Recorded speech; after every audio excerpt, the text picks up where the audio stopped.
Hey everybody, this is Travis of Black Rain Tactical. Today I'm going to tell you what to bring to the concealed carry class at Evergreen Sportsman's Club. So yes, the class is considered a concealed carry class, so generally we will focus on inside the waistband type work and maybe outside the waistband with like a coat or a shirt or something like that over top of your gun, however you're going to carry in public.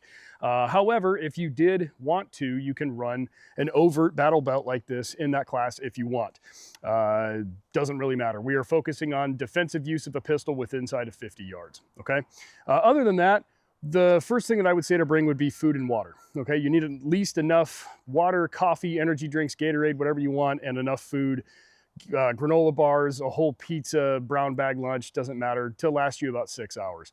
Note-taking materials, bring pen and paper, an iPad, whatever you want to bring to take notes with. A lot of guys sometimes will use their phone, that's okay too. Just make sure that you're able to take notes because there is a lot of information in the class and you might want to write some of it down. Outside of that is eye and ear protection. If you are taking the concealed carry class, you probably already have some experience with firearms, or at least you should, so you should have your own eye and ear protection. If you don't, let me know ahead of time and I will go ahead and bring some for you. But what I would highly recommend is electronic ear protection. Okay, these are Walker's Razor. There's also Howard Light, Impact Sport. There's a few other brands. Get some electronic ear protection that will allow you to hear me, hear what's going on around you, and you're not just wearing the regular dumb ear pro, the regular earmuffs, right? These things, while they may work well for your lawnmower or working, in the shop or something, it's not great for a firearms class. As far as eye protection goes, you can just buy the cheap stuff. These are like $5 at most gun ranges and gun stores.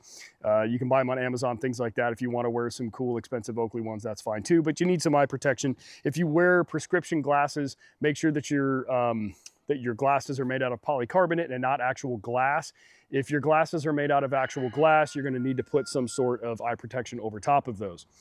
Let's see, moving on from there, ammunition. On the website, it says to bring 300 rounds of ammunition. That's a minimum, okay? If you only can bring 300 rounds, great. If you want to bring 500 rounds, that would probably be even better. Are we going to shoot 500 rounds? I don't know. Depends on the class, depends on the day, depends on how much that you want to shoot, depends on how everybody's progressing throughout the day. So 300 rounds minimum. Outside of that, make sure that you have a quality firearm, okay? So this right here is a Glock 19. Yeah, it's got a light and an optic and all that on there. You don't need that, but you need a good quality firearm. Please do not show up to class with something like a Sky pistol, an SCCY. Those things are garbage. I've never seen one run right. Make sure that you have a good quality firearm so that you actually get something out of the class and you're not kind of holding everybody back while we try to fix your gun, or you are just kind of sitting there asking maybe if somebody else brought a gun that you can borrow. That's not cool, right? Make sure it's a good quality firearm. Clean the thing before you come to class too, okay? Make sure that it's clean and lubricated so that, so that it will run well throughout the class. Moving on from there, if you don't have a magazine pouch, that's okay. You don't really need one. I've had guys run magazines out of their pockets and things like that. If you want to run mags out of your pockets or your back pockets, that's okay too. But if you want a kind of inexpensive, good magazine pouch, I would recommend ESTAC, ESSTAC on Amazon. You can pick these up for, I don't know, probably like 20 bucks. Other than that, probably the most important thing that you're going to bring is a good quality holster, okay? This is a holster by Tenacor. They make very good holsters for Glocks, Smith & Wesson, SIGs, things like that.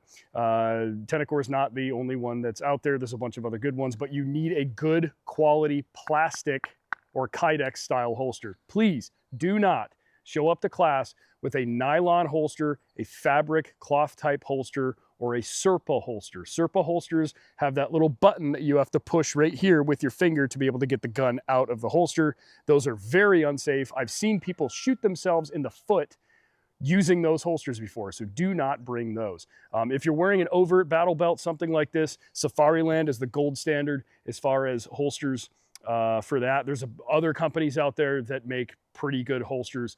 Whatever you've got, as long as the trigger is protected. So as you can see on this holster that I have right here, this is a Bravo concealment. I cannot pull the trigger from outside. I can't get my finger in there. That's what you're looking for. If you have any other questions on holsters, please feel free to get a hold of me before class and we'll discuss what you have and see what we can do to make your experience safe, okay?